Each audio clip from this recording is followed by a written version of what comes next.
Hello and welcome back to Exothermic Plays Games. I'm Exothermic and the date today is Friday, November 1st, 2024. We're in the last 2 months. I've been doing a countdown of my favorite video games of all time through each day of the year, and coming in at number 61 is Heroes of the Storm.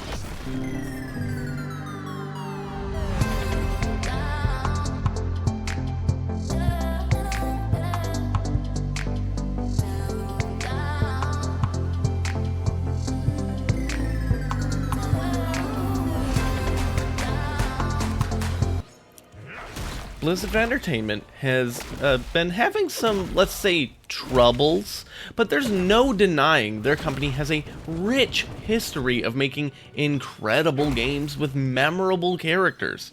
If you've been following along on the channel, you know that I do like MOBAs, and I've ranked a handful on here, but I never got super into those more intricate titles as far as grinding games goes, despite my appreciation for the nuance and depth that they have. I prefer to play the genre very casually, and while Heroes of the Storm still isn't my favorite MOBA, we'll get there, it is a great step in that direction. The roster is made up of characters from the Warcraft, Starcraft, Diablo, Overwatch, and some other really old school throwback Blizzard stuff, with a couple original characters as well, though I haven't bothered to play those ones. I like playing characters I care about in this game, and unlike in most other MOBAs, I'm not necessarily playing characters because of their mechanics. I'm actually just playing them because I like the characters. I'm approaching this game a bit differently than I do the others, and it's been pretty great. The characters are fairly close in design philosophies for games like League of Legends or Dota, except for the ones that very much are not. And there's still towers you have to destroy with marching minions, but that's about where the similarities end. For starters, there are no items in Heroes of the Storm, and you start with most of your abilities already unlocked. With no items, there's also no gold or anything like that to farm, and experience is shared across your whole team rather than just you as an individual. As you level up, you can select additional abilities or upgrades for existing ones, and other passive bonuses as talents that you can pick from. Each character has a passive ability that can vary wildly by the character. Some of these upgrades you can pick are far more than just static upgrades too. There are things called quests that you can gain progress each time you do some specific thing, and that stacks until you reach a cap. For example, maybe one of your abilities gains damage each time it hits an enemy player, stacking until it's at a huge bonus by the late game. At level 10, your team unlocks heroic abilities, which are your character's ultimates, and you actually have multiple to pick from. Most items in traditional MOBAs are more or less stat sticks. Sometimes there's other abilities that are relatively minor utility things, but I love that the way you customize your character throughout a game of Heroes of the Storm, you get to really craft it into something unique over the course of 7 talents from levels 1 through 20. At that last one, you gain extremely powerful new abilities or upgrade your heroic ability in some way, and it's a lot of fun to explore all of these options. But that's not even the biggest change. By far, the biggest thing that makes Heroes of the Storm great is the maps. You're not just trying to kill the opponent's towers. Yes, that's how you win the game, but every map is unique with their own layouts and objective-based gameplay all its own. For example, Cursed Hollow has a relatively standard 3-lane setup, but there's these tributes that spawn throughout the map for each team to fight over. In order to collect one, someone on your team needs to channel on the item for several seconds without taking any damage. This creates dynamic interactions with the game regarding lane management and allows for some unique hero strategies to exist. High mobility becomes more of a premium, and soaking lanes for experience is key to outpacing your opponents in level. Once a team collects 3 tributes, the Raven Lord curses the opposing team, lowering all of their minion health to 1 and making their turrets not shoot at you for a while. Obviously, not only is it likely that the team claiming the tribute has more people alive, after all, they're the one that got it, but they can now safely push every lane extremely aggressively. It's a huge swing in the game and a lot of fun. This allows the games to actually go by relatively quickly. I think the average game length is about 20-ish minutes, which is much faster than, say, League of Legends. I love that the games are a little faster. You'll also notice that there's a jungle in this game too, but it's pretty different than the more traditional titles in the genre. Rather than just killing things for experience and the occasional buff and maybe like, a Baron or Dragon type thing, the jungle are capture points. Once a camp is killed, you have to stand in a little circle until it charges to your team's color, and then those enemies respawn to fight on your behalf. It's important to note that killing them isn't what gives them to you, so you could potentially snipe someone killing a camp after the minions have done the work for you and they're already dead, and then claim the camp for yourself. It's pretty interesting and just another point of dynamic, team-oriented gameplay. A couple other maps I want to talk about are the Dragonshire and the Haunted Mines. In Dragonshire, at the top and bottom of the map, there's 2 control points that will periodically activate. Both teams need to fight for control over those and maintain the charge for their team.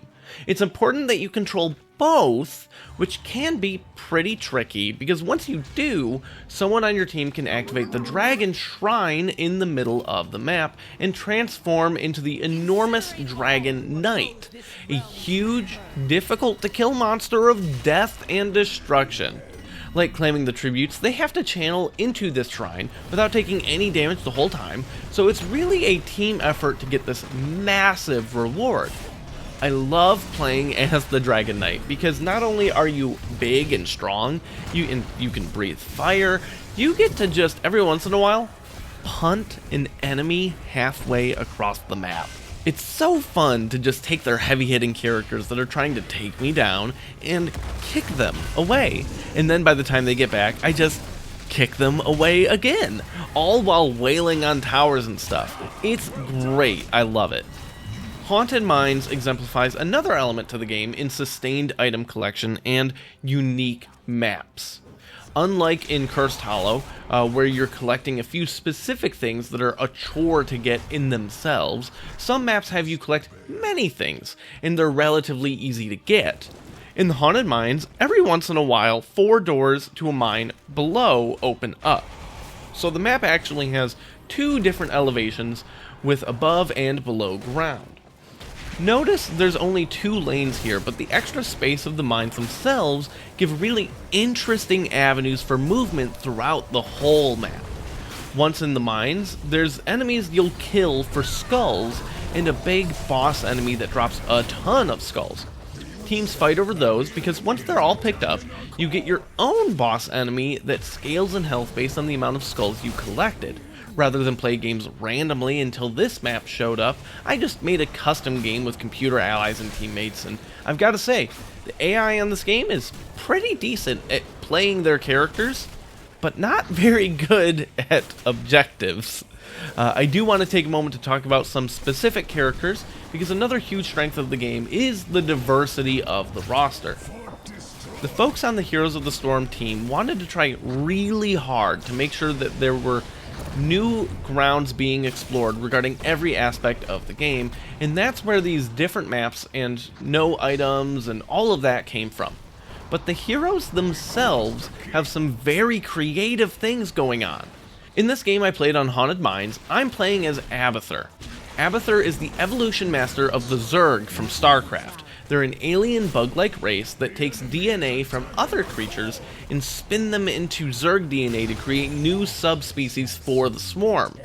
Managing and performing all of this is Abathur's job. I'm going to talk about him a whole lot later in the year, but I love Abathur. He's by far the best part of the Zerg campaign in StarCraft 2, and he's super cool. In this game, he is also super cool and very unique. Abathur's about as strong as a wet napkin. In fact, I think he literally cannot attack directly. I don't think he can hit minions. I've never tried. That's because he doesn't typically go out onto the map. Instead, his Q ability creates a symbiote on any friendly unit or even structure, and he can do this map wide, so he can sit in your base safe and happy and make this symbiote. That being said, you do want to balance some risk and reward with him, because also periodically a locust will spawn from his location and marches down your lanes like minions. But it is only alive for so long, so you need him close enough to the action that it can get in there. With the symbiote, you gain a new set of abilities. You can do a trick shot ranged attack, you can do a burst attack around the hero that the symbiote is on, and you can give them a temporary shield.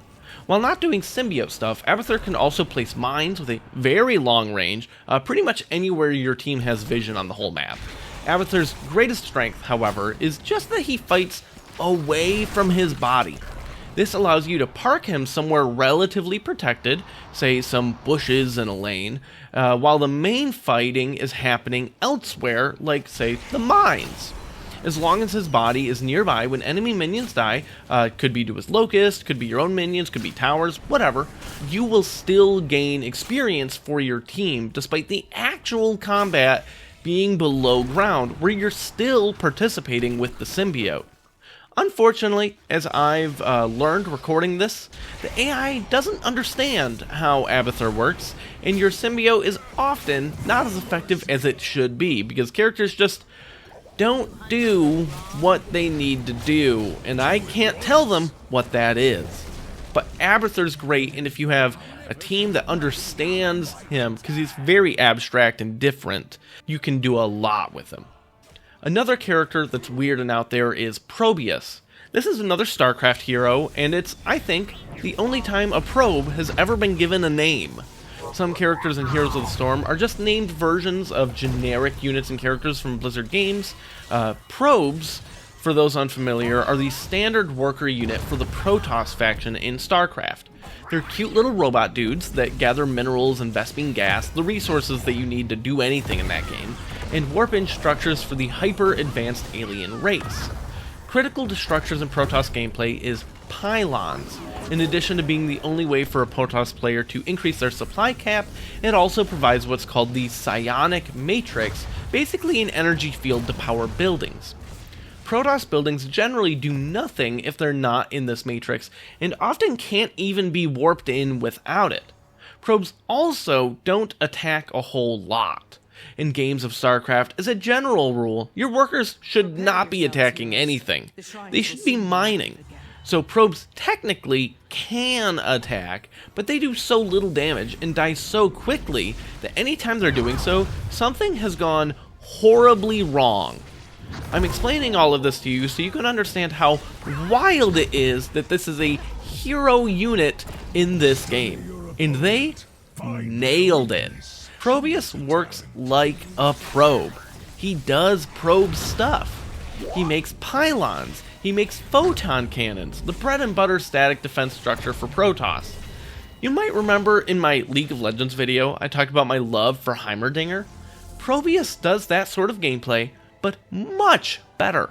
For starters, the cannons aren't meant to be permanently there, as they only have a duration that they get to exist and then they go away, and the cooldown to make more is fairly low. Probius is also much more mobile because he's got a speed boost ability that activates instantly instead of mounting up like most characters in this game. This means he can set up in new locations much faster. But most importantly, for this playstyle, is that there's many maps where you will know that you need to siege up an area and can set up ahead of time. This makes the cannons way better than Heimerdinger's turrets, and also, like, look at him. He's just a cute little guy. There's loads of unique and interesting characters like Abathur and Probius, and the Lost Vikings, which are actually 3 characters that one person controls, but none are as unique as Cho'Gall. Cho'Gall is, I think, the most unique character ever made in any multiplayer game, period. They're a 2-headed ogre from the Warcraft universe, and when I say 2 heads, I mean 2 people, 1 body. Cho'Gall is played by 2 players simultaneously. They have to queue, one is Cho, one is Gall. You can't just randomly do it. The Cho player controls movement and has their own set of abilities, while the Gall player just focuses on landing very powerful skill shot spells. Gameplay is fun-focused and overflowing with charm. While much of this charm is in the game mechanics themselves, of course there's cosmetics and other ways to customize non-balanced parts of the game. From full character skins, to different mounts, announcers, portraits, banners, sprays, voice lines, and even text emojis, you can do lots of things. While you could spend real money to buy a currency that allows you to get any of these items outright, there is a loot box system. But before you groan, let me explain. You cannot buy the loot boxes with the premium currency. Each hero has an overall level, not the levels you gain within each game, but basically a long-term progression system that earns you extra gold and cosmetics as they level up. But also, every time the character levels up, you get a loot box that can randomly contain basically any of the purchasable cosmetics for any character. When you open a duplicate item, you gain something called shards, which is an alternate currency to buy the cosmetics without having to buy the premium currency. Alternatively, loot boxes can be purchased with gold, which you get from character progression and also daily quests. That's also the primary way for you to purchase new heroes as an alternative to the premium currency. So I actually think the free-to-play model of Heroes of the Storm is, all things considered, pretty generous, and there's loads of fun things to get from it. Like Pajamather. It's Abathur in footy pajamas. He's got a binky. It's great! Join me tomorrow as I talk about my 60th favorite game, where the kid just rages for a while.